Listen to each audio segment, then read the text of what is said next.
the first thing I like to work with you on is the basic instruction in Zazen. Zazen is a Japanese word.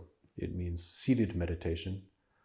It's a general term. So we sit in a particular posture, a yogic posture, which has certain effects on mind and body.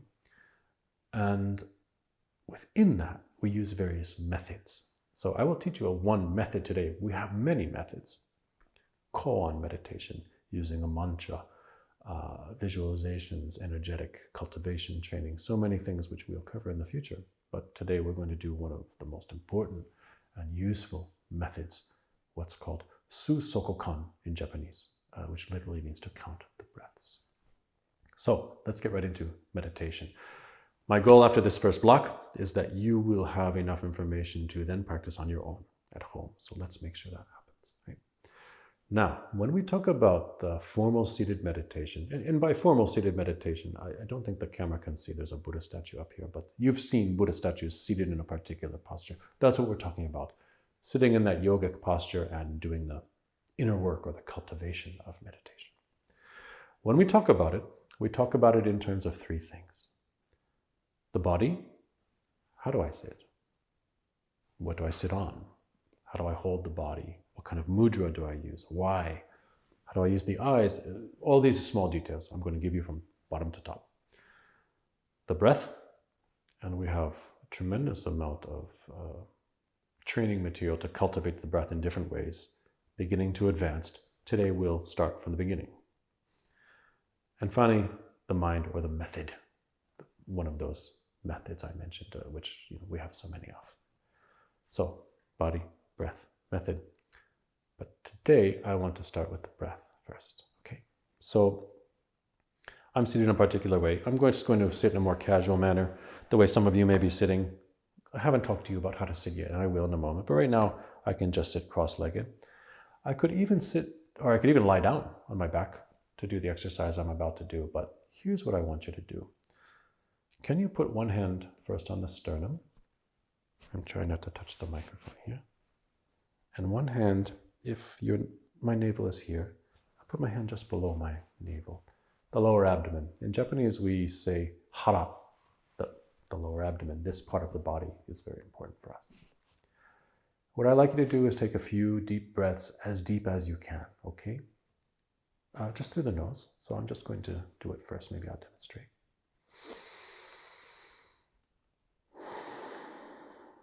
Maybe not as deep as I can. I'm not doing this, all the way in. I just want you to take a deep breath. And both of these hands are here, one on the sternum, one below the navel. Do that 5 or 6 times. And as you do it, what I want you to observe is how your hands are moving. Okay, so let's do it together.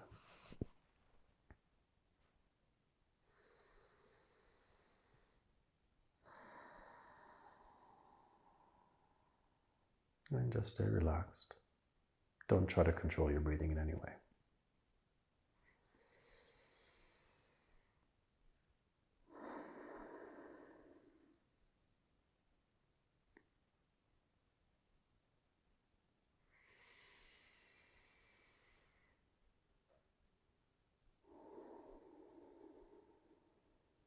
You already started to relax a little bit, huh? I'll talk about why the breathing is so important in a moment.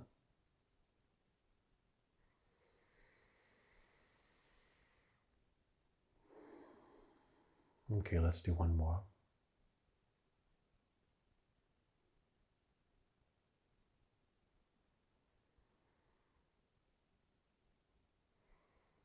Okay, so I asked you to observe how your hands are moving.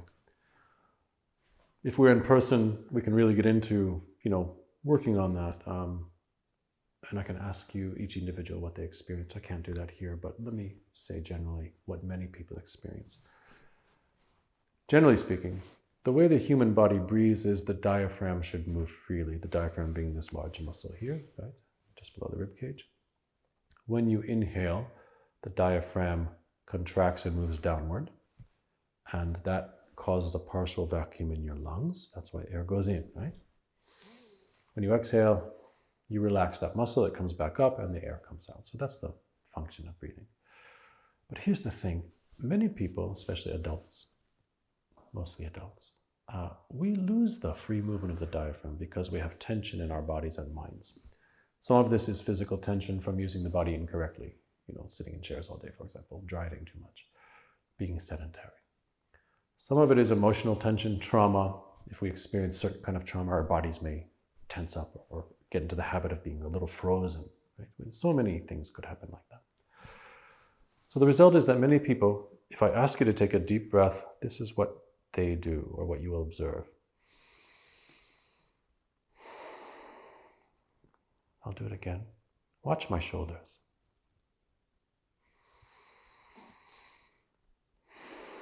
Can you see that the shoulders are moving up and down? And where is the movement mostly centered? I think you'll see.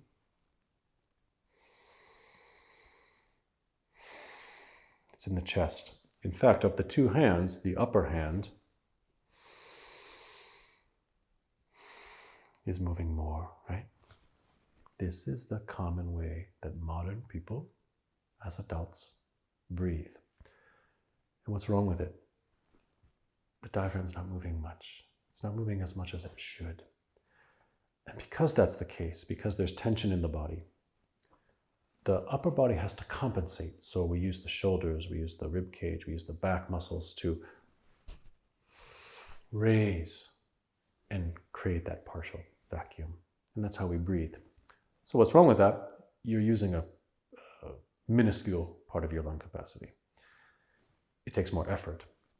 It causes tension. It puts tension into those parts of the body. It's caused by tension. It also causes tension. So you get caught in this kind of feedback loop with every breath you take of putting tension in your body. So that's from a physical standpoint. From a mental standpoint, if we breathe that way, shallow, centered in the upper part of the body, adding tension to the body, it makes us a little neurotic. The gross sort of thought proliferation starts to increase. In other words, our mind starts spinning. We experience things a little more tense, almost like as if we have blinders on. Our general experience, the way we experience our lives moment by moment, is a little more tight and a little more manic, just from breathing that way. Again, if you're tense and a little more manic, it will cause you to breathe that way. But if you breathe that way as a habit, it will cause you to be more tense and more manic. That is the loop. So the way we should breathe, you don't have to sit this way right now, but it's just more comfortable for me.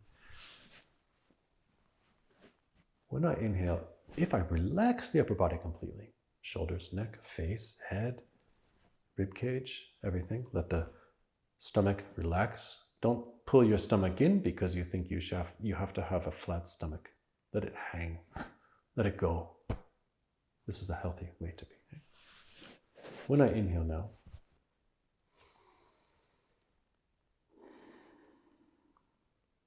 can you see that the shoulders are not moving? And the movement is not centered in the upper hand this time, but you should see the movement down below.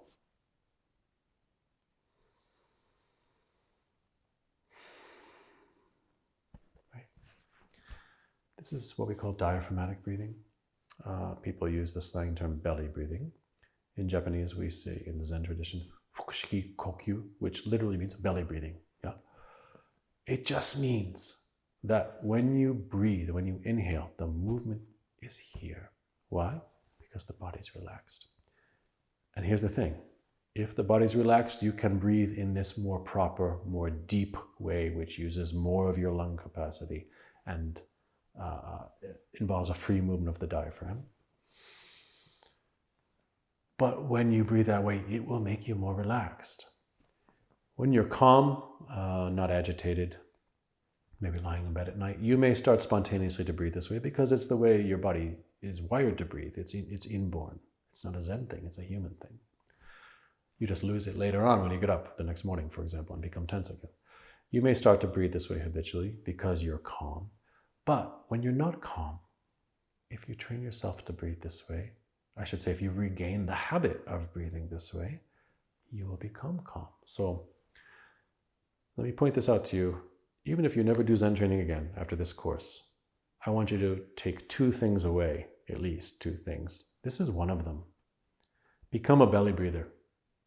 Regain your natural human breathing. If you do not breathe this way all the time, as a habit, without trying to, unconsciously, it means you've lost something that you had when you were young, and it affects your quality of life. The good news is you can change it. You can regain it. In fact, you can regain it very quickly. So here's the exercise to do it, and I want us to do this together. We'll do maybe 10 breaths together now. As one of the foundation pillars of Zazen, of meditation, I said body, breath, and posture, right? Or body, breath, and method. This is breath. So sit in some comfortable way. If you're sitting in a chair right now, I'd like you not to lean back against the chair, but sit forward on the edge. Put your feet flat on the floor. Some comfortable way, but you should be upright and not leaning back in a way that distorts your posture. This time, let's put both hands on the belly. So my navel is here. That's why I'm wearing these less formal clothes today instead of my robes. I want you to see my body more clearly, right? So usually it's got too many things to see. Here's my navel, just below the navel. This is the point in Japanese we call tanden. Tanden is the navel energy center, around 2 inches below the navel in the lower abdomen. We'll put both our hands there. I'd like you actually to kind of press in a little bit. Give yourself a little pressure, pushing against your stomach with your hands. That means now that when you inhale, you have something to push back against. It gives you a little feedback that's useful. So when I inhale,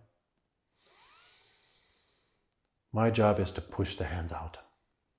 If you were lying down, we would say, lie down, put your hands on below your navel, and push them up towards the ceiling. In fact, that's how I describe it in my book, Rinzai Zen Way. But here, we're sitting up. And actually, sitting up's a little easier because gravity helps us. So put your hands below the navel, and how much can you cause these to move? Move outwards. Let's do 10 breaths together. And you can go your own speed, but I will do kind of a medium pace. If you want to stay with me, you can. Inhale through the nose, push the hands out.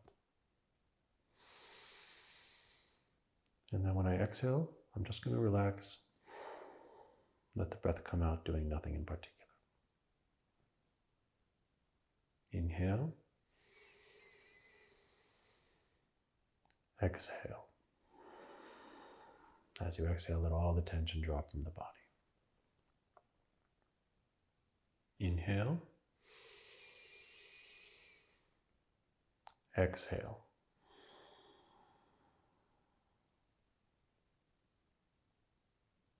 Inhale.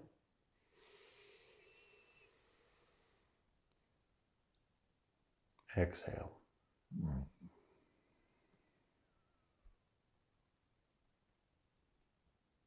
Inhale.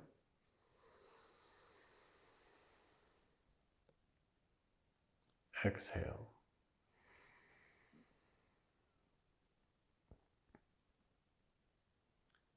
Inhale.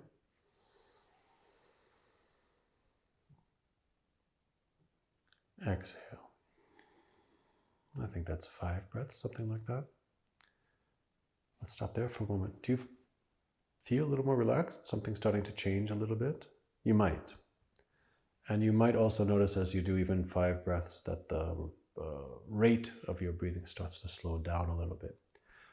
Eventually in Zen meditation, we will breathe only 2 to 4 times a minute. And I think the average person's respiration is something like 14.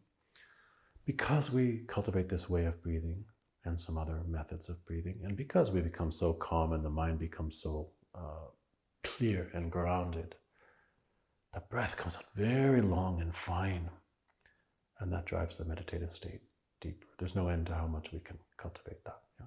Even less than 2 times a minute, of course, very possible. But let's try this. I have the clock, so I'm going to this time say, let's breathe in for 10 seconds and then breathe out for 10 seconds. Let's see if we can do that together, okay? Okay, are you ready? Hands on the stomach below the navel. And now we're going to inhale.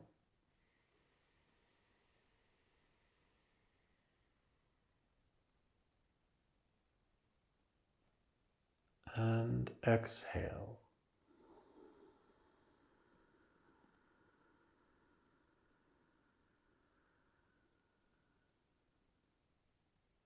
That's 10 seconds each. Oh, maybe not so bad, huh? Let's try again. Inhale.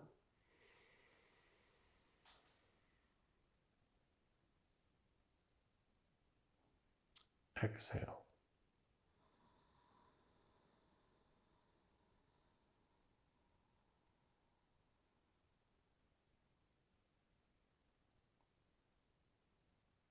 At the end of the exhalation, the breath comes out really fine, but we keep going until all of it's out. And then even after the breath seems to have stopped, there's still a little bit still coming, and there's still sort of an energetic feeling of still exhaling, and we just keep going with that. Let's try one more time. Inhale.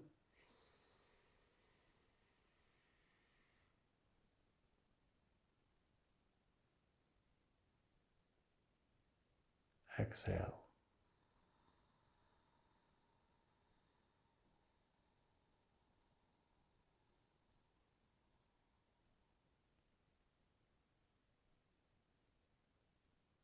How do you feel? Could you do it? Inhaling for 10 seconds, exhaling for 10 seconds means 20 seconds per breath. That's 3 breaths a minute. That's kind of impressive. If you can do that during meditation, it's great. But just to show you through this simple exercise that anyone can do it. But the most important thing is not how fast or slow you're doing it. And certainly when we do meditation, as I'm about to continue teaching you, I don't care what your breath rate is. Let it be natural. Don't try to force it.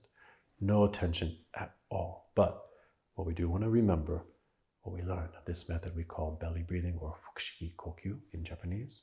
Belly breathing is fine. When we sit in meditation, this is how we will train ourselves to breathe in the beginning as a foundation for all of our future cultivation. As much as we can, we should try to relax and inhale to the belly. When we exhale, let the belly fall. Very gentle movement. You can practice this during the day, anytime. By the way, as I mentioned, if we breathe this way, it helps us to be calm. So any time during the day that you feel agitated, stressed, depressed, angry, in any way that you need to reboot your system, just sit on the edge of your chair, put your hands on your stomach, breathe to your hands. 5, 6, 10 breaths. Within that small period of time, you can completely transform your experience because you're changing how everything functions. You're dropping away the habitual tension and sort of manic or neurotic sort of tendency. You're using the body, the breath, to change your mind. This is a key part of our Zen theory. Zen as a yogic discipline, spirituality through the body, using the flesh, not just with the mind alone. Much faster to change your mind with the body than the mind with the mind. So that's a good exercise to show you that. That's the first exercise I want you to practice. So if you want right now, you could pause this course, go practice for 10 minutes doing this. If you wanted to take a break from the course, this is a good time to go practice a little belly breathing and then, get a drink of water, whatever you need to do, and then return. But I really want you to integrate this way of breathing. Again, even if you never do Zen training again, great thing to learn. So I want you to practice this every day for a few minutes. I'll talk about your homework at the end of the course. Okay. So we talked about the breathing. Now let's get into the body, the actual way that we hold the body during meditation. So now I get to talk about these cushions I'm sitting on. You may not have so-called proper Zen cushions. That's fine. If you have a soft surface to sit on, like a carpet, and you have something you could put under your butt, whether it's some firm pillows or a rolled up wool blanket, anything, something to support you. I'll show you why and how. That's enough. Of course, you can order Zen cushions anywhere you want. There's many types. Maybe I'll talk about that for a moment too. But we have 2 types of cushions. This big one I'm on is called a zabuton. You can call it the base cushion if you like. And underneath my rear end, I have what we call zafu. Our style in Rinzai Zen is to use, we have several different styles, but we like to use multiple thin zafu.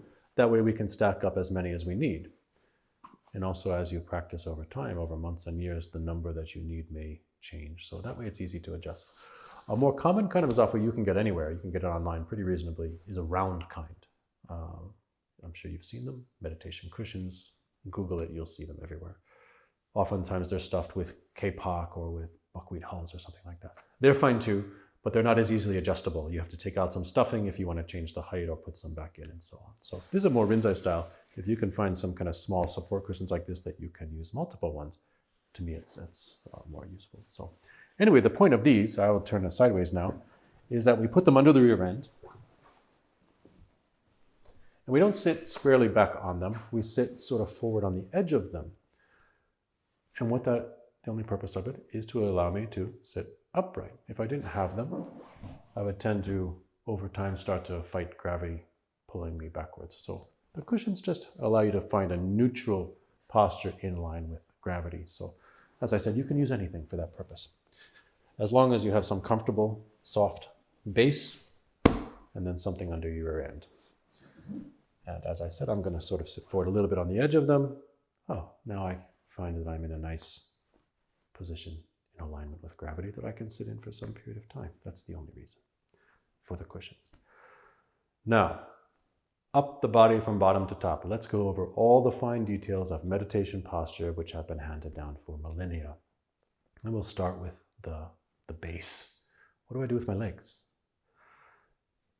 Let me say this. Those of you who are able to do this, instruction is meant for you. If you are not able to sit on the floor at all, you can sit on a chair. As I said, you sit forward on the edge of a chair or a stool in the same manner that I'm going to teach you, from the waist up. From the waist down, you just sit on the stool or the chair with your feet flat on the floor. That's no problem at all.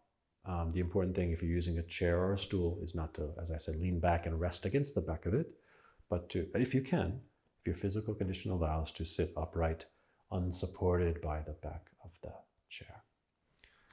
If you can't do either of those things, if you could only meditate lying down, you can do it.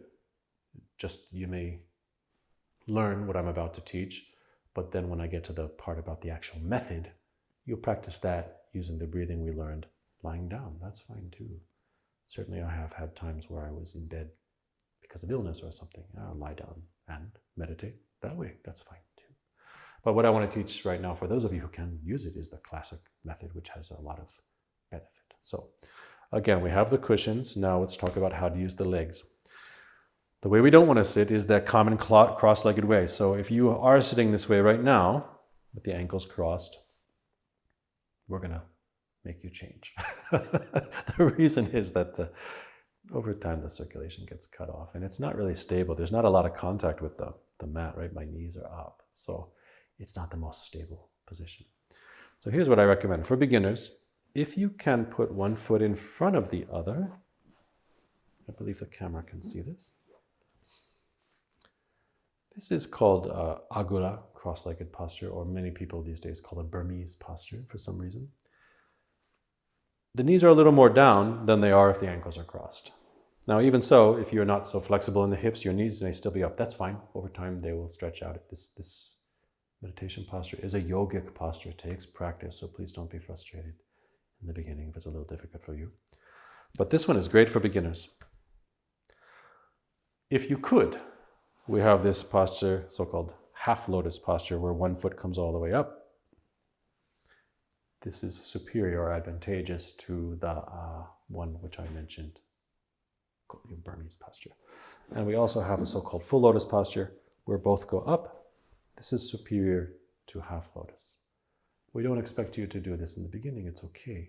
In the beginning, now we usually demonstrate for beginners, kind of a half lotus is enough of a goal to reach for some time. But in the beginning, this is fine too, the Burmese posture. The purpose of all of these, there's some profound purposes of all these things I'm going to discuss, but let me talk about just from the surface level. We would like to have a really solid foundation to our meditation posture, like the base of a pyramid. That helps us to feel tremendously grounded and helps us to bring out the internal qualities we want to cultivate through the method. If I were sitting with a very top-heavy sort of feeling, it's not so useful. It will make me start to feel energetically as if everything's rising up. My breath will start to rise up. I can't settle down. I can't relax. But eventually, if we can find some posture that we can sit in easily and, it's like that, again, like the base of a pyramid, and everything can settle. And what happens now? My stomach's relaxed. I can breathe the way that we practiced. Within this sort of stable pyramid structure, the breath is grounded. It's dropped down into my lower abdomen. The tension is able to drop out from my body, and the breath, like the fire at the base of the pyramid, can just really flow. That's the situation we want. So that's why we fold the legs in one of these postures. So I'll let you find the one that you can work with. It will take time. I'll continue to give the instruction now, but of course you can pause anytime and start, work with it before you move on. Once we have that solid base established, legs in some posture and the sitting forward on the edge of the cushions, I kind of have a nice feeling of being in line with gravity. Now let's go right up the body. Really important point now. I would say one of the most important points of meditation, and one of the most misunderstood or neglected ones, is this. I'm going to turn sideways. That was easy. Many people, especially because we sit in chairs so much, if you tell them to sit up straight, this is what they do. They thrust the chest out and they arch the back. And I don't know why. Again, I think it has something to do with sitting in chairs, or we've lost some of our integrity of posture as we've become more sedentary in modern life. But the problem is that when you arch your back this way, what we say, excessive lordosis or curve in the low back, you can do it right now if you like. Go ahead and do that. Now take a deep breath to your belly like we learned. You'll find it's impossible. The diaphragm can't move. It's not a posture that's healthy for the body. It will also cause disc problems if you stand that way habitually. It's very common in modern people. So along with this base that we worked on, the cushions and how to fold the legs, here's the most important point. I like you to let your sacrum is this bone at the base of the spine, right? Drop. Which is to say, you just let the pelvis relax this way. It's not slouching. Slouching would be if I also did this. This is not a slouch, this is just a settling. But the effect is that the pelvis turns a little bit this way. Or another way that we describe it sometimes is that your tailbone turns under a little bit. You don't need to fire your abdominals, or squeeze your abdominals to do it. You just let gravity take it. Or I should say, you release the muscles of the low back and let the pelvis, the sacrum, drop. When you do that, I can take a deep breath.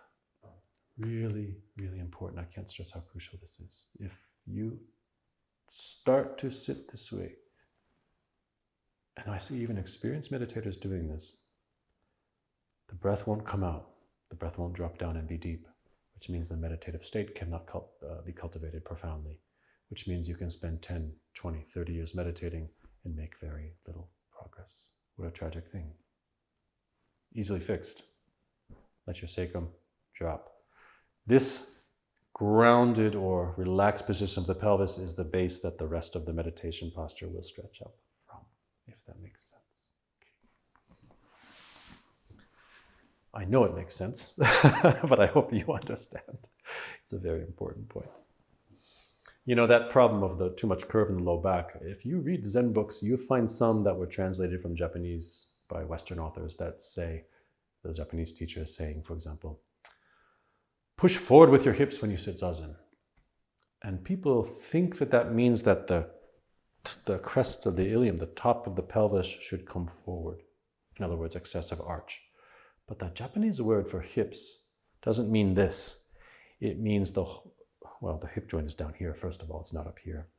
It means what we call a koshi, the whole lower trunk.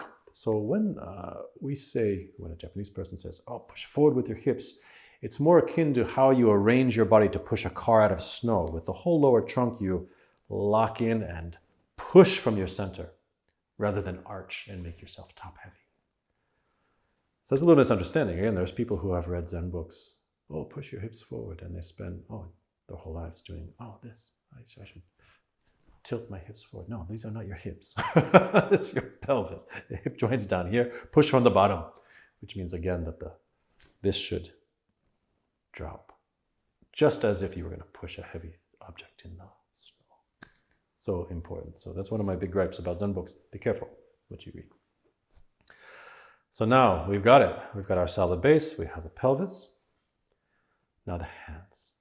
And we use a particular mudra. Mudra is a hand position coming out from Indian yogic practice. We have different ones we use, but I'll show you the one that is most common in the Rinzai Zen tradition. I like you to hold out your left thumb. Okay, left. Your right hand from above, so left hand is palm down, right? Right hand is coming from above, and it's going to grab just around the tip of my left thumb. Not the whole thing, just the tip. Can you see that?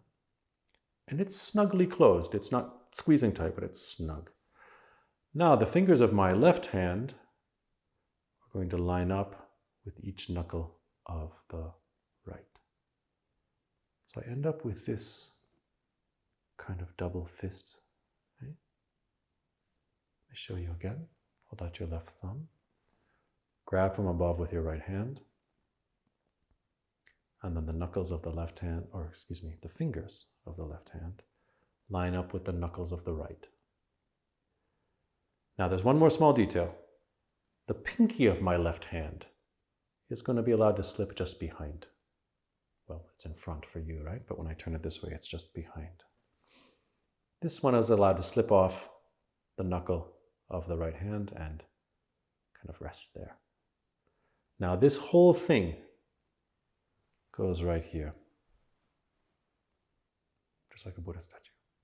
Now where does it go? You have to find the natural place. You don't want it to be hanging in such a way that it distorts your posture or starts to fall apart. You also don't want it to be tense. This is very common for people to sit this way. For me, again, it's about 2 inches below the navel. And if I sit in this half lotus posture, my heel is here, well, it rests nicely there. If you're sitting in that Burmese posture, or what we call agura, you're not going to have a heel to rest it on. So you have to find that place that feels natural with no tension in your body. You could also put a small pillow here once you find that height and let it rest. That's no problem. If that helps you, you can do that. The final point about the hands is that the palms should be up. Can you see that they're facing up rather than inward? That's a subtle detail. Again, another common error, but it's important because if they turn inwards, it makes a subtle tension in the shoulder girdle. If we sit for some period of time, it becomes difficult. So palm up allows the shoulders to relax and drop down. And again, if you observe Buddha statue, they often have this kind of mudra or this one of those two, but you'll never see it turned in. It's always palms up towards the sky. So grab your left thumb, line up the knuckles, this pinky slips behind, and here, palms up. Why we hold the hands this way? There's, again, more profound reasons that have to do with the idea of a sort of subtle energetic circulation in the body. It also has a subtle effect on the mind to hold the hands in different ways. We can talk about mudra theory another time because we use many mudra in Zen training too. Well, we're starting to look like a meditator now. Now, let's move up the body a little more. The chin will stay level. The face should be, level means the face should be straight ahead as if you're speaking to someone, just like I'm looking at the camera. Tendency will be to let the chin drop or to let the head sort of come forward. But we want to have a sort of a nice relaxed extension up through the crown. Again, making sure we don't lose the pelvic alignment. As you keep your straight posture, don't start to arch. Stay grounded. And just a gentle extension upward, chin is level. That's enough. But now the tongue, this is a fine point, is going to gently touch the palate, the roof of your mouth, someplace behind the two front teeth. So you just find some spot, it doesn't matter exactly where. Behind your two front teeth, somewhere in the roof of your mouth, gently contact with the tip of your tongue and maintain that. One of the reasons for that is it will help to prevent excessive saliva flow. So if you're sitting for some period of time in meditation, you won't have to be swallowing constantly. And that being said, if you find your mouth is really dry when you're sitting, you can drop the tongue back down. That's no problem, and that will kickstart the saliva flow a little bit. This is not the only reason for it. Again, it has to do with the energetic connections in the body, but this is one of the subtle points that you need to know. The tip of the tongue gently touches the roof of the mouth. Okay. And now, one more part, one of the most important parts of this meditation posture. And again, one that is not often taught sufficiently to my mind. How we use the eyes. For this style of meditation, people use the word meditation for so many things these days, but in the classic Buddhist meditation of this kind, the eyes will not close. They'll remain gently open. Doesn't mean we're looking around at things. We have a way to use the eyes. Of course, we're focused on our meditation method, which I'm going to teach you too. But the way to use the eyes is really crucial. So let me do this. Let's try an exercise together. What we're going to practice is how to use the eyes in an expansive way, activating the peripheral field rather than staring with focused or central vision at one spot the way we do, for example, when you're looking at a computer screen. A bad habit. But let's see if we can use that bad habit to get a good one today. So here's what I'd like you to do. Maybe you better watch me first, and then you can do it without looking at the screen. I'm going to look straight ahead across the room. So my eyes are resting on the wall just behind the camera. And of course, my central, or the center of my gaze is kind of resting right at that spot. It's right by a window, actually. But rather than stare at that spot, I'm going to practice spreading my vision out to take in the whole room at the same time. Here's an exercise to learn that, so this is what you can practice. As I'm staring at the wall, I'm going to bring my 2 fingers up just behind my head. Now, I can't see them right now. They're outside of my field of vision.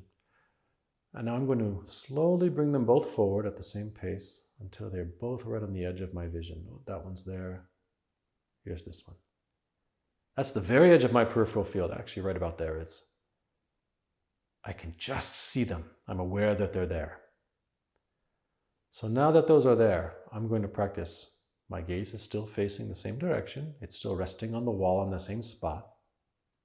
But instead of staring at that spot, I'm going to take in or permeate with my awareness the whole space from finger to finger. And also up and down, not just side to side. So all of this, I'm going to try to watch at the same time. I don't need to change how I use my eyes to do it. I just need to change my attentional quality. I'm not attending to just that one spot, which will cause my eyes to focus on it sharply. But I'm bringing my awareness to the entire field of vision, the panoramic vision, sweeping vision, so to speak. And that causes my eyes to be a little more relaxed, and I can take it in all at once. I can see this one, I can see this one. I can see, over here, there's a big bell, there's a couple stands, there's some cushions there, there's a door, there's another door. I can see all of it at the same time. Of course, not in great focus. But the point is my awareness contacts it.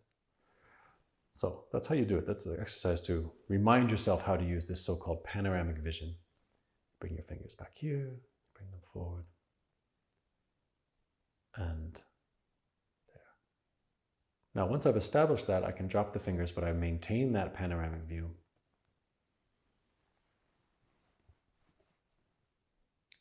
And then, in that state, if I let the angle of my gaze drop to about 45 degrees, so now my gaze is resting on the ground about 3 or 4 feet in front of me. But again, it's not staring at that spot. I'm maintaining that expansive activation of the peripheral field.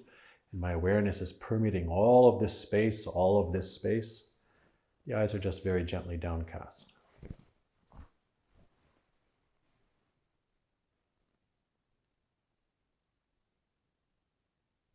That's the way we use the eyes in meditation. Of course, when you need to blink, you just be natural. But they don't close. They remain gently open and expansive. Some meditation books you read will say, let the eyes be half open. And then you see people start to do this. It's not necessary. They're already naturally sort of only half open because your gaze is downcast. Let them be natural. Don't try to change your eyelids. But the most important point, again, is although your gaze is resting on the floor about 4 feet in front of you, you keep it spread out. The old Japanese saying about how to use the eyes like that is that we should use them as if we're looking at a distant range of mountains. So if you can imagine the Himalayas stretched out on the horizon, from horizon to horizon, and you're watching all of it at once, maybe you've had that kind of experience someplace. We maintain that.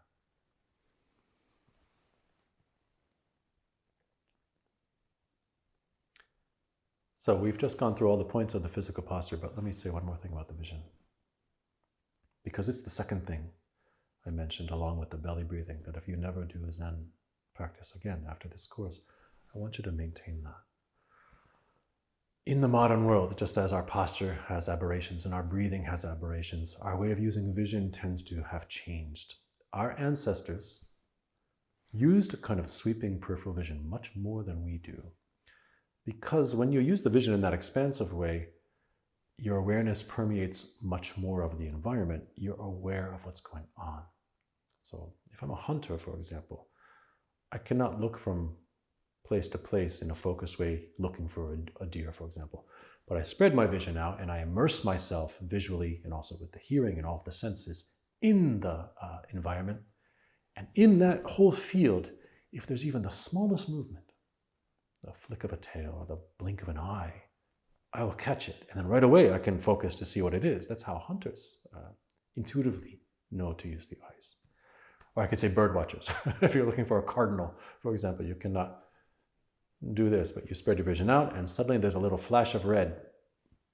You will catch it with that kind of expansive vision without trying. It's a way for your sort of, I don't want to say unconscious mind, but you're not spinning mind, just your basic awareness to sort of meld with the environment. It's really important for meditation, not because we're looking to catch something or see a bird, but for a really crucial reason. Let me explain this to you now. So how about this? We're going to do it together. If you need to practice this, by the way, on your own for a few times, now's a good time to stop and do that. You could pause. When you're ready, come back. Once you feel that you've really got that sense of how to stretch the vision out and rest in that for a few seconds at least, then we'll move on together. So if you need to take a break right now, do so. Otherwise, let's do this together. Go ahead, put your fingers up, same as we did. Look straight ahead, so your gaze is resting across the room. If you have some distance in front of you, it's even ideal. And as we learned, don't stare at that spot, but activate the peripheral field, activate or attend with your awareness to the entire space at once, simultaneously. Drop your fingers down and maintain that. Can you do that and sort of rest in that condition for a few seconds? You might even take a few deep breaths to the belly as you're doing that. As you exhale, really spread your vision out.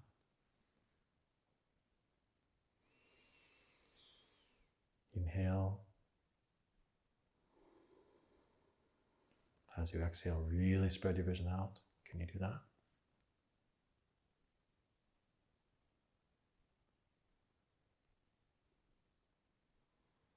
Okay, so if we're resting in that way of using the eyes, I'm just going to say go.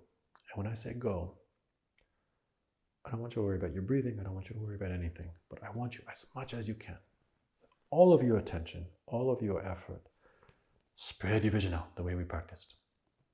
Permeate the space with your awareness, your peripheral field, side to side, top to bottom, as much as you can.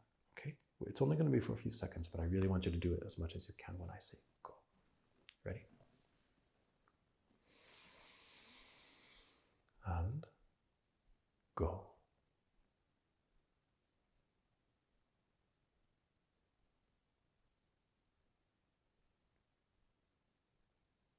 Stop. So at this moment, when I do this, use this method with the students, I will ask them, as I ask you now. Of course, I cannot hear your answer, but I ask you, what were you thinking during those few seconds. Most people, if they're able to catch this method, will be a little surprised to say, oh, actually, I wasn't thinking anything. I was just kind of clear. I wasn't really thinking much. There may have been some subtle movement of thought. Sometimes someone will think an obvious thing, or an obvious thought will arise like, oh, how long are we going to sit this way? Or, oh, I'm bored. Or whatever, my foot is sore, or whatever, something like that. But most people, if they can catch this method, they'll experience a few seconds where they're just sort of clear. Should we try it again? Let's see if you can do that. Okay, so once again, look across from you. If you need to do this, you can. Establish my peripheral field. Now drop my fingers down. Take a deep breath if you like. And go.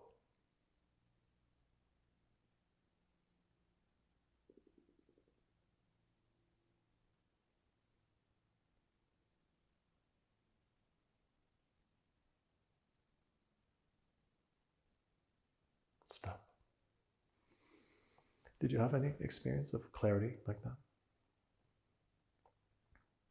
So if you did, I believe many of you did because many people can using this method. This is actually one of the methods of direct pointing that I mentioned, direct pointing at the human mind. This is one of the physical methods that we use, teachers use. And what it's meant to point out to you, at the very least, is that you have a natural sort of intrinsic clarity. That when you join your awareness with so-called space, you might have experienced a little less of a feeling of being a separate I apart from that space. You may have felt like by joining your awareness with it, even just visually, that there was more of a sort of feeling of connectivity. But most importantly, you may have experienced that kind of clarity. Oh, there's that kind of usual arising and fixation upon thoughts, emotions, and so on sort of was a little calmer, or maybe stopped. You may have experienced, even for a second or two, complete feeling of clearness, no thoughts arising, which is not the point of Zen per se, but that intrinsic sort of, when I say intrinsic, it means you always have the capacity for it, the natural clarity to remember that you can experience that. And maybe for some of you, first time in a long time, that you weren't experiencing yourself spinning. It can be really revealing. So as a method of direct pointing, it's meant to at least let you have that experience. If you are someone who is really ripe, the conditions are correct, and I cannot judge because I cannot see you, of course, in real life. But that kind of method could even cause the person to have kensho, to have the awakening, the experience of recognizing their true nature. We can use such things as the eyes, the senses, the body, the breathing, as a physical methods of direct pointing. So again, this is one of the two things I want you to take away from this course, even if you never do Zen again. Be a belly breather, no matter what. Practice that every day for 5 minutes. You'll be healthier, you'll live longer, you'll feel better. It's a gift. Please use it. The other one is this. Don't be one of those people who walks down the street staring at your smartphone, scrolling, reading, thinking, spinning, or staring at the sidewalk, thinking about your problems, which we all have. Don't be one of the people who goes about there and moves through their environment, not even in their skin or aware where they are. Practice differently. Raise your chin up. Put your phone away. Spread your vision out as you walk down a sidewalk, for example. You walk in the city and how many people almost walk into you because they don't even know you're there on a crowded sidewalk. Don't be one of those people. It means they're in their heads. When you permeate space with your vision in this way, activating the peripheral field, you experience the whole world differently. There's a whole living world of movement and manifestation and dynamic arising moment by moment all around you. And you join yourself with it and you start to see worlds of detail that you would normally miss.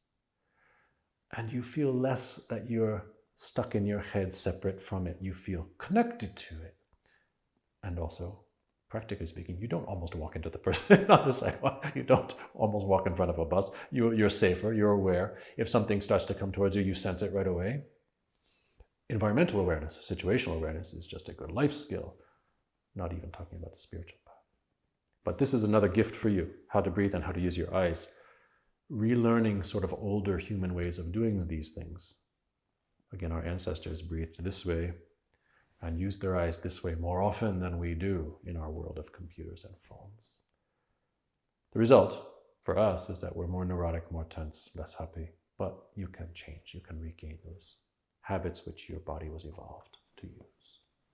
So please use that as also one of your takeaways, how to use the eyes. And it starts after you get up from the computer, whenever you finish watching this today. As you stand up and walk to the kitchen, the bathroom, wherever you're going, spread your vision out as you walk through your house and start to practice it there. And then when you walk outside, maybe go for a walk 5 or 10 minutes today after you've practiced how to do this and experience the world differently. Go stand in front of a tree some distance away, I don't know, 20, 30 yards or something. Instead of staring at different points of the tree, spread your vision out so you can see the whole thing at once. You will remember what a tree really is.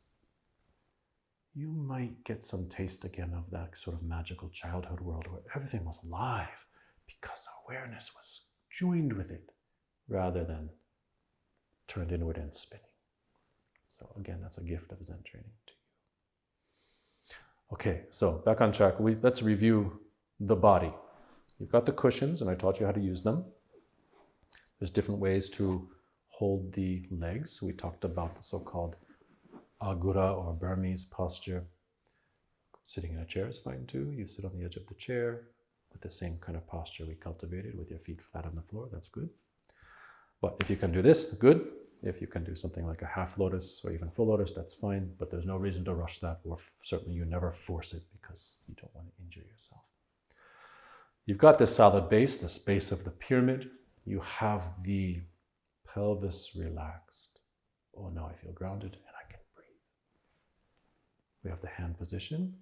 Left thumb, grab from above. Palms up. Chin is level. Tongue gently touching the roof of the mouth. Eyes are downcast and open, but expansive vision. And as we sit this way, we kind of settle into it. It takes some practice, but we find that we can breathe the way we practiced, or the way that we learned, right? Okay, so now we're ready to do the final pillar of meditation, so to speak. We've covered the breath, we've covered the body. Now I would like to talk about the method, and that's what we're going to do next. So, let me say this about the method I like to teach you. Susokokan, so-called breath counting. Seems very simple, but it's actually a very profound method. For many people, it could be a sufficient method for their whole lives. So I don't want you to think that it's just because it's the first thing I'm teaching you that it's basic. It's difficult, and also the benefit you can get from it is tremendous. So let's really apply ourselves to it and take it very seriously. It's been handed down for thousands of years for a reason. Now, in the beginning, I could say that almost all methods of meditation across the many different traditions have the goal of helping us with everything else we've been working on. In other words, to really start to be uncompromisingly present here in our bodies, joined with our environment, to let our awareness extend out in a very grounded, clear way where we are. And Susokokan, the breath counting method, is a way to learn to do that with a little bit of an anchor. We're going to sit in the posture we learned, and we're going to breathe as we learned. But as we do so, we're going to use that breath as a way to train the mind, which is to say, when the mind wants to wander, we're going to use our focus on the breath to kind of just pull it back into line. If your mind is like a wild horse that's never been disciplined before, we could say that this meditation method in the beginning is like putting a rope on the horse, and when it starts to nose away, we pull it back. And we do that again and again. And the point is that by doing that again and again, the habit of the wandering starts to change. And that kind of clarity we experienced, even just using the eyes a few moments ago, we could start to rest in that, sustain it, rest in it. When I say rest, I mean rest. Let go of all of our tension and remain in that state of crystal clarity with an energetic vibrancy. That's the kind of result that's going to come out from this method. So let's arrange our bodies. I'm going to switch my legs. You should switch your legs from time to time, by the way, just to keep your body balanced. And again, we have our solid foundation. The pelvis is settled. The hands are in position. Chin is level. Tongue is gently touching the roof of the mouth. Eyes are gently downcast and expansive. Why don't you join me in that position? Give you a moment to get settled.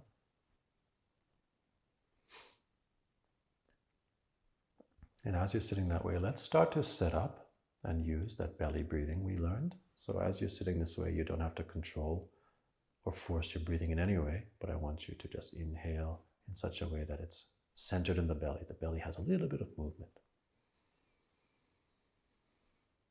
And when you exhale, you just relax. Let the breath come out as it wishes.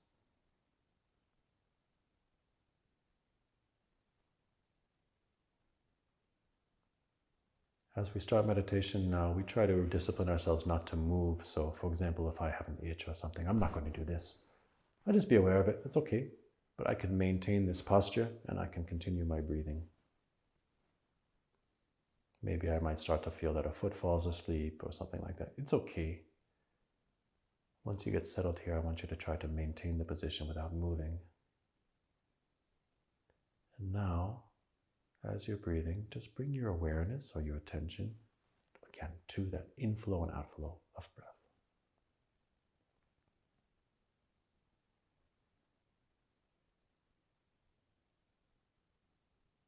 Vision is spread out always. If you notice it start to come back in, remember to spread it out.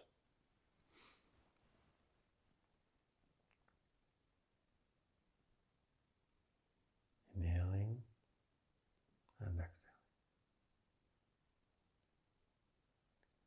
And now we're ready to do the actual method. So what we call susokokan, breath counting, is this. As I'm sitting this way, I set up that relaxed belly breathing.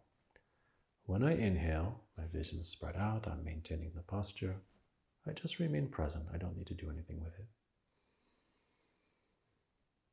And keeping the vision spread out will help you to remain present. But now, when I exhale, mentally to myself, I'm going to count 1.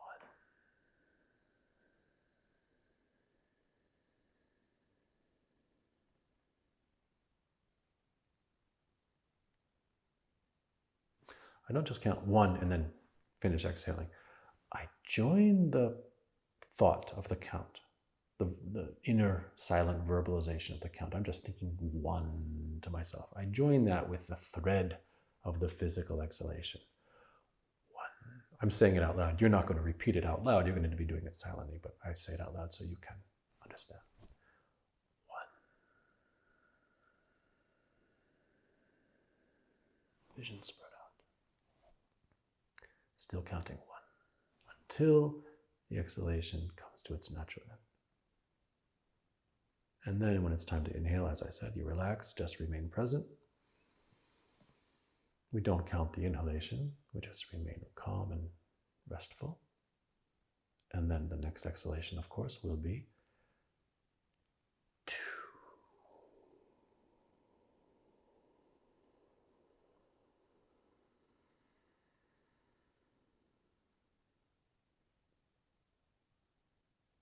Relax as the exhalation turns to inhalation. Just remain in that state of clarity. And of course, the next is 3.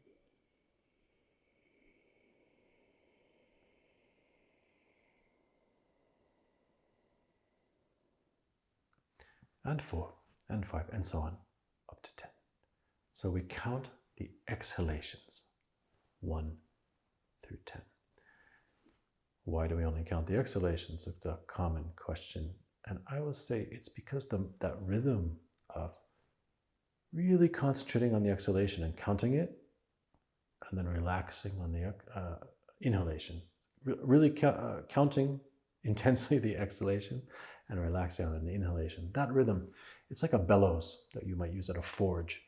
The exhalation is concentrated and intense, and then that's followed by an expansiveness and an opening and a restfulness. And that rhythm is what builds the flames up. It's a good image, I think. It's really accurate. So we count the exhalations 1 through 10. But here's the thing. Let me give you a little more instruction about it. If I'm sitting here, first of all, and I set up my breaths as something I'm watching. In other words, I'm here and I'm counting my breath down here someplace. Oh, there's my exhalation. 1. Oh, there's another exhalation. 2. And then I start thinking something else. What am I going to eat for lunch later? Oh, no, there's my exhalation. 3. This is not the correct practice at all. We say that what we're doing is counting the breaths. But a more useful way to say it is you breathe the count. I wonder if you can catch the difference in those two ways of saying it. If I say I'm counting my breaths, the breath is already separate, something separate from me. It's a dualistic practice. And I am some observer counting something. But that's not the state of meditation at all. We need to cultivate a state of meditation where we start to break down that so-called dualistic way of seeing, of separateness between subject and object. So we say we breathe the count. What it means is, again, because Zen is an embodied path, I'm breathing the count with my whole body. I'm holding this posture. My vision is spread out. All the details of the posture we talked about, I know it takes a lot. It's a lot of detail to remember, but you will very soon be able to inhabit it and use it. And then with my breath, my whole being, all my might, actually, I breathe mentally to myself. 1. So like my body is on fire. It's burning, combusting with each number. 1, 2, with all my might. What it means is I'm attending to the count with my whole being. I'm counting each breath as if it were my last breath on earth. Another way I can say it, or I have said it, is that if you could imagine you're on a tightrope across the Grand Canyon or something like that, how would you concentrate on each step? I don't think you would be looking at each step with your mind like, oh, there's a step, oh, there's another step. No, your whole being would be consumed with nothing but step. And in the right place, right? That kind of concentration, life or death, commitment, and throwing yourself into that simple activity of stepping.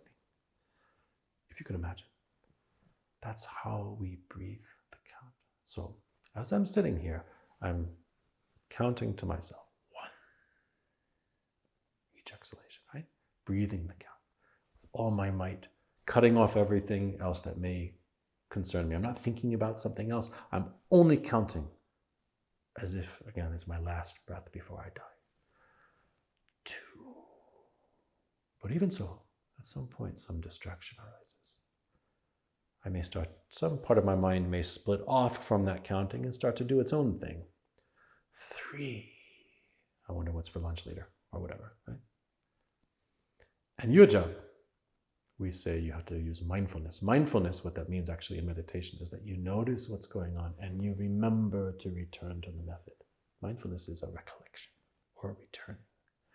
So when you notice that some part of you is doing anything mentally other than throwing yourself into breathing each count with all your might, your job is to bring it back in and put it back into that fire. We're very good at splitting into pieces. I would say a common split that you may experience, many people do, is as you're sitting here breathing the counts, 1, 2, and so on. Some part of you will split off to watch and judge yourself. 3, oh, you really got that one pretty good. 4, or you can't do this, you suck. There's a kind of, we have a judge, right? That's another example of not being unified in the meditation method. So Can you start to see what this method is driving at? It's starting to retrain your habit, first of all, of wandering and being distracted and not being present and not being in your body, not permeating your space with awareness. That's one. We're using the body and the breathing to accomplish that. But two is to unify the mind with all of that, to not have the mind be split off into pieces, judging, watching. You set up a watcher, then you set up a watcher watching the watcher. We're like that. This is a very simple method, just like stepping on the tightrope across the Grand Canyon, will force you to change that habit. When the mind wanders, you will bring it back.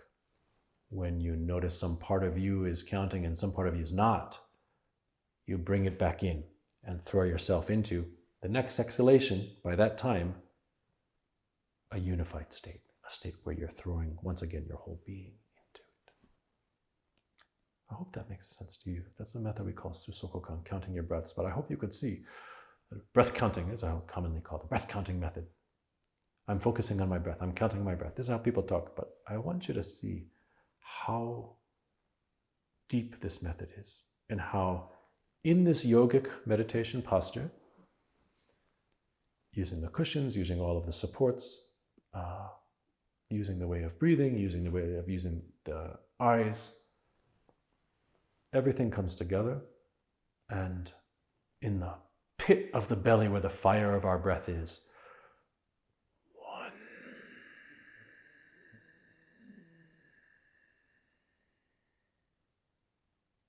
and relax, spreading the vision out in the state of clarity.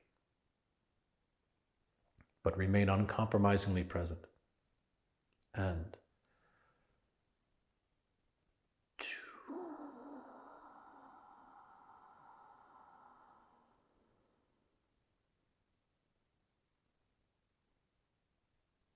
Especially at the end of the exhalation, you may experience a strong state of that clarity, which you experience with the eyes. The end of the exhalation is the moment it really comes out fiercely, strongly. And then as you turn to inhalation, you rest in that. In that state, I'm not experiencing from a standpoint of I'm counting the breath, I'm here, the camera's there. I don't experience that way at all. There's just the field of experience. And I cannot really tell where this so-called experience or awareness is centered. The dualistic way of seeing that splits the universe into subject, object, me, not me, so on, starts to change through this a very simple method. It's quite amazing.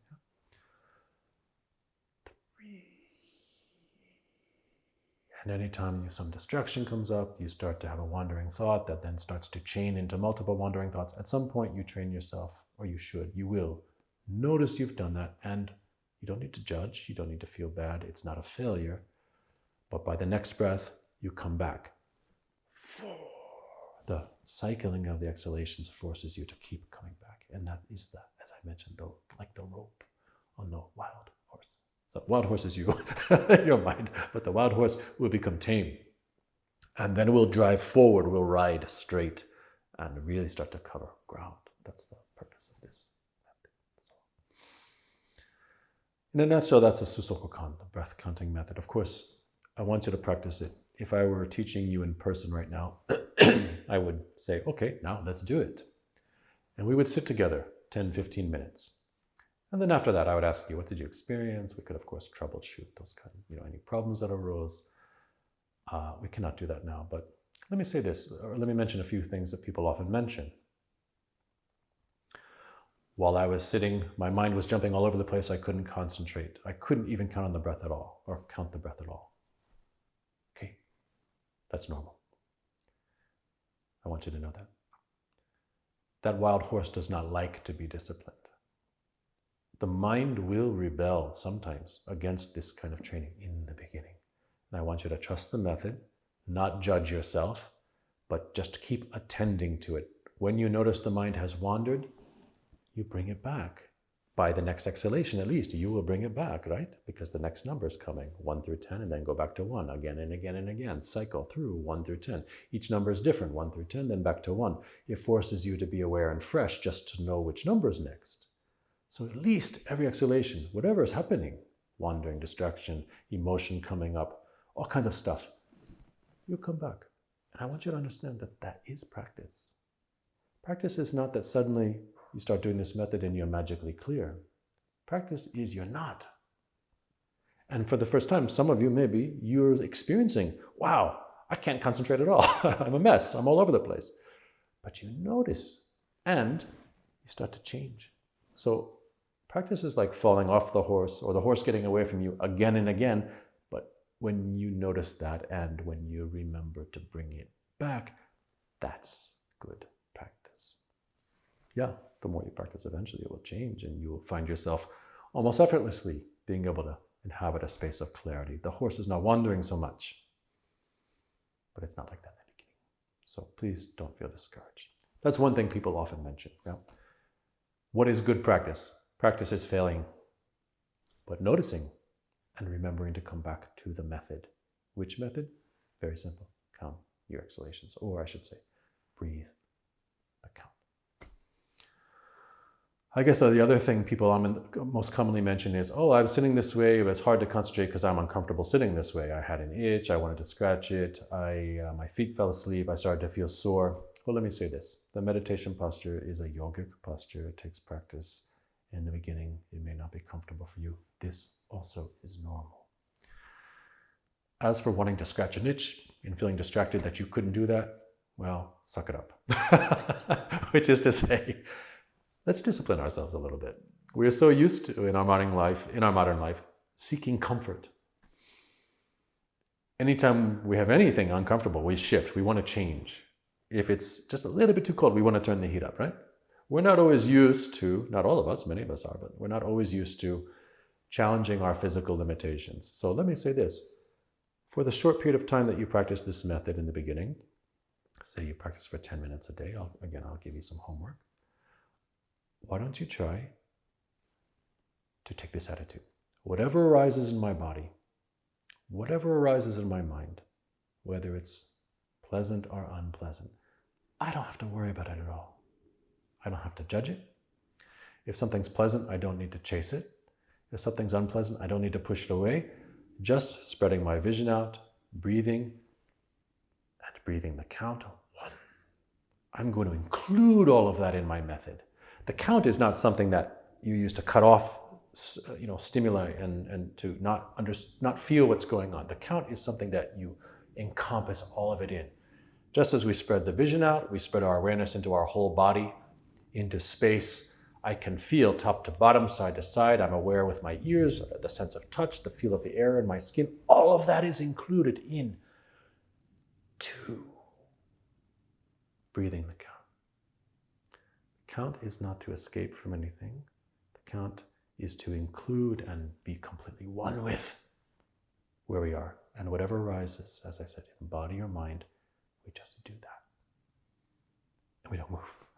We try not to move during the whole period of our meditation. I hope that makes sense too. So if you have other questions that arise during the meditation, of course, you can reach out to me. But I'd say those are the two most common ones. I really want you to know, not to judge yourself, and that the feeling of being scattered and unable to concentrate or focus or sit still, welcome to you. It's normal. And that's exactly why we're here. That's exactly why we're going to start to change. Because it doesn't make sense to talk about enlightenment or spirituality or my spiritual path if I can't even sit for 5 minutes in my own skin.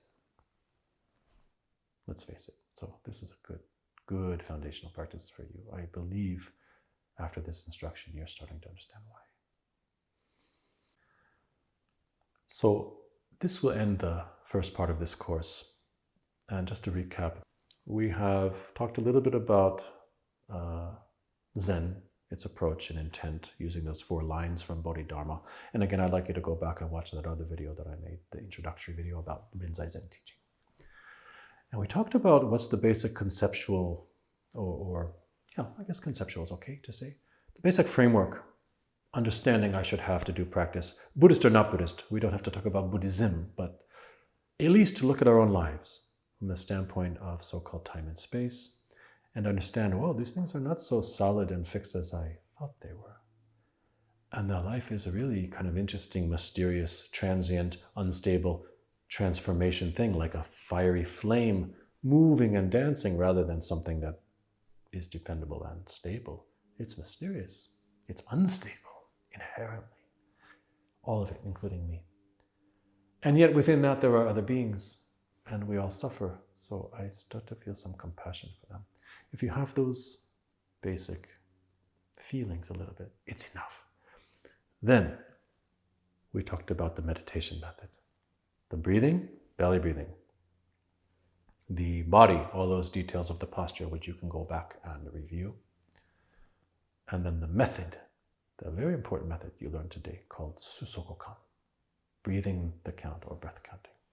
One of the most direct, fast, dependable methods to start to experience and sustain, cultivate, deepen the condition of meditative absorption we call samadhi, which is so important for our Zen practice. And I'll talk much more about that at another time.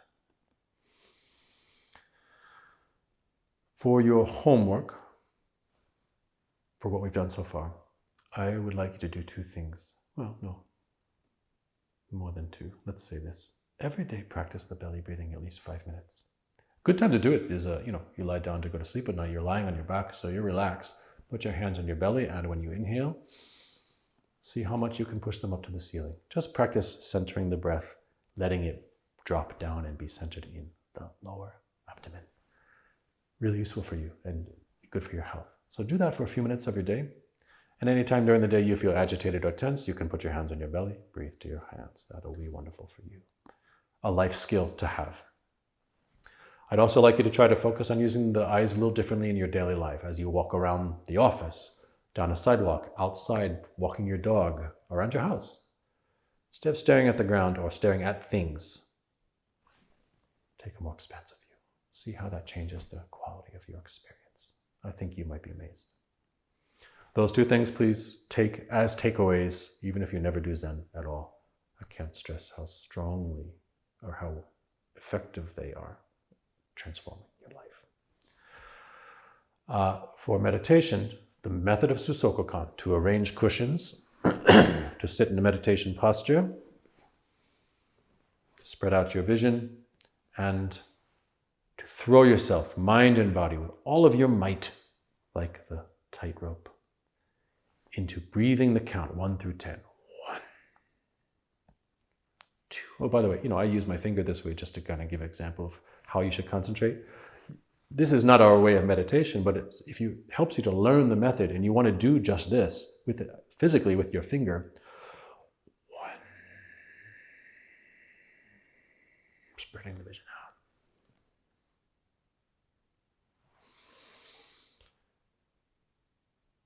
2. You can do that. You can use that method. I mean, not all the time.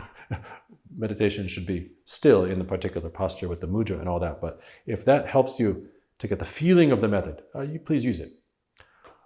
Or during your day, if you feel agitated, as I said, and you're at your desk, or maybe someplace where people can't see you because they'll think you're strange. But if you can go someplace and to tie the physical motion to it can be very effective. You almost like a cutting motion, like you're cutting through your obstacles.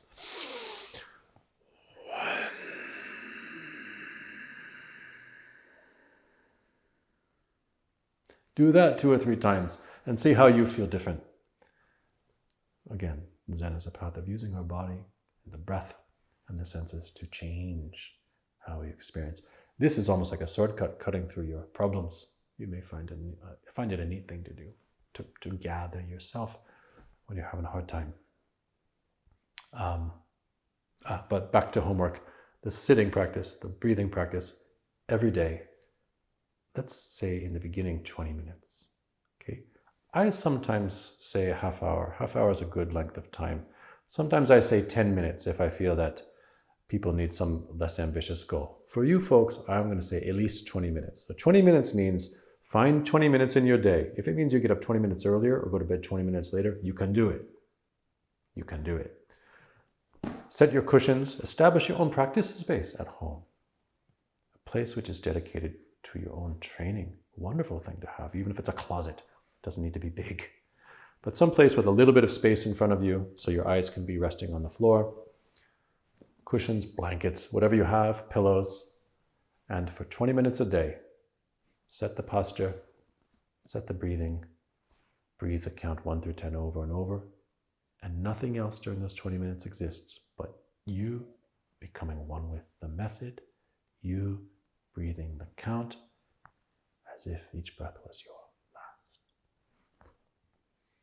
The way to do it is to, if your clock or your phone, you can set a 20-minute alarm. Don't put it where you can see it. Put it behind you and then have it go off when 20 minutes has gone by. If 20 minutes becomes longer, you want to sit longer, fine. If you like to sit for 20 minutes, then get up and walk around a little bit. And we do have a method of walking meditation I'll teach you eventually. And then sit down for another 10 or another 20. Wonderful. You can arrange it. You want to do 20 in the morning, 20 in the evening. Wonderful. But I'd like you, all of you, to do 20 minutes a day. Every day. The thread of consistency, the practice every day, is going to be much more important than doing a lot of it in the beginning. So I'm not so interested to hear that you've sat for an hour one day, but the rest, one day a week, and the rest of the week you didn't sit. I'd rather hear, oh, I sat every day for 10 or 15 minutes. Some days it was 10, some days it was 20, but I did it every day. Good. That's the consistency. That's the kind of training which is going to give you the best result. Okay. I can go on and on about this kind of thing, talk endlessly, but we've gone over an hour and a half. So this is the first half of this first course, and we've accomplished a lot. You've learned Zazen, the basic method of Zen meditation. Foundational, crucial, very important method. And a lot more. But I'd like you to practice now.